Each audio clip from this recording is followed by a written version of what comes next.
Jadi, itulah pentingnya nitrogen di fase vegetatif ini. Assalamualaikum warahmatullahi wabarakatuh. Kembali lagi bersama Kebun Firdani, Gen Z berkebun. Hari ini aku mau pupuk bibit cabai ini. Pupuk apa yang aku gunakan? Jangan lupa subscribe dan like video ini untuk info seputar berkebun di rumah selanjutnya.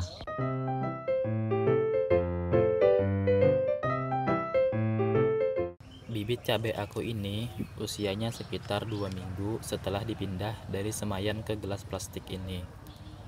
Dan sebelumnya sudah pernah dipupuk pakai PHC ya, pupuk hayati cair seminggu yang lalu.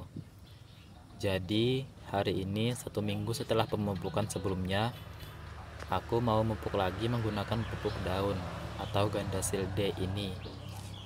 Karena Gandasil D ini diperuntukkan tanaman pada fase vegetatif, yaitu pada masa pertumbuhan tanaman.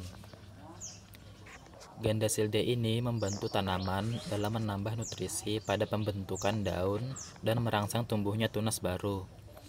Hal ini bisa dilihat dari nutrisi yang terkandung dalam Gandasil D dengan unsur nitrogen sebesar 20%.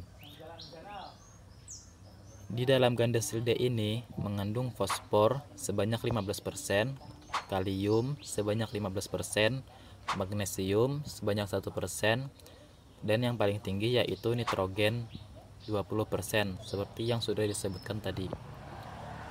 Kenapa nitrogennya yang paling banyak? Karena nitrogen inilah yang paling dibutuhkan pada fase vegetatif ini. Walaupun unsur lainnya juga diperlukan, tapi nitrogen ini yang paling diperlukan. Karena kalau tanaman di fase ini kekurangan nitrogen, maka pertumbuhan tanaman akan berjalan lambat. Tanaman kurus dan kerdil, daun hijau kekuningan, pendek, kecil, dan tegak. Jadi, itulah pentingnya nitrogen di fase vegetatif ini. Jadi, kembali ke pemupukan. Aku timbang sebanyak 2 gram Gandasil D untuk 1 liter air. Pupuk Gandasil D atau sering disebut dengan pupuk Gandasil daun merupakan pupuk NPK majemuk dan sebagai pupuk daun foliar, yang artinya pupuk ini diberikan pada tanaman melalui daun atau kulit tanaman. Pupuk ini disemprotkan pada daun dan kulit tanaman sehingga dapat meresap cepat ke dalam sel tanaman.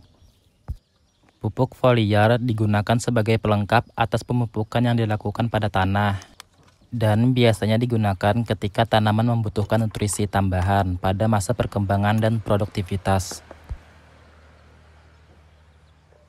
Keuntungan menggunakan pupuk foliar adalah efek cepat terhadap tanaman, mengurangi kerusakan akibat serangan hama dan penyakit, meningkatkan kualitas dan kuantitas hasil panen, serta penggunaannya yang lebih mudah dan ekonomis.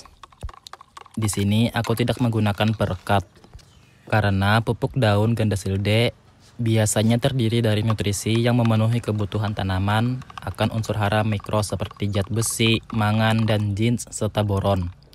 Sedangkan perekat pada umumnya mengandung zat aditif seperti bahan kimia dan bahan pengikat.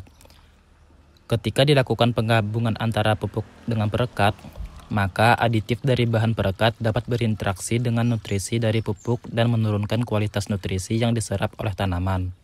Selain itu, penggunaan perekat dalam pupuk dapat membahayakan kesehatan tanaman karena zat-zat aditif yang tidak terkontrol kandungannya dapat merusak sel tanaman.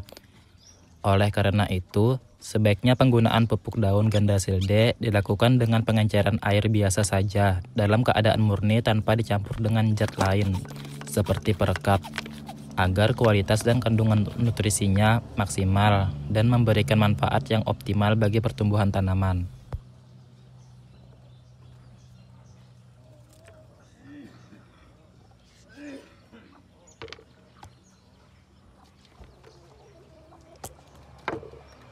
Semprotkan secara tipis aja dengan nozzle embun seperti ini.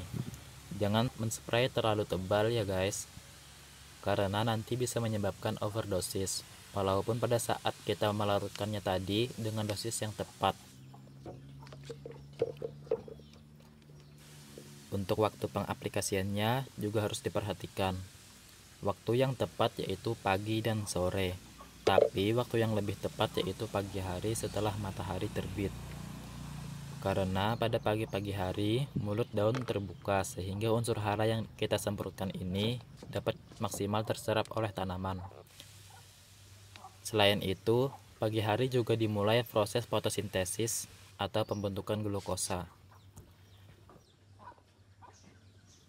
Dan yang paling harus diperhatikan adalah penyemprotan ganda silde ini harus pada saat cuaca sedang bersahabat. Artinya tidak panas dan juga tidak mendung dan tidak hujan. Kalau pemupukan ini sudah terkena sinar matahari, maka pupuk akan lebih cepat menguap, bahkan daunnya bisa terbakar akibat genangan air di daunnya. Kalau cuaca mendung mau hujan, pupuk akan terbilas air hujan sehingga penyerapan unsur haranya kurang maksimal. Mungkin itu saja tips singkat memupuk bibit cabai menggunakan ganda silde. Semoga bermanfaat. Sampai jumpa di video selanjutnya. Oh iya, kritik, saran, dan pertanyaan silakan tulis di kolom komentar ya guys.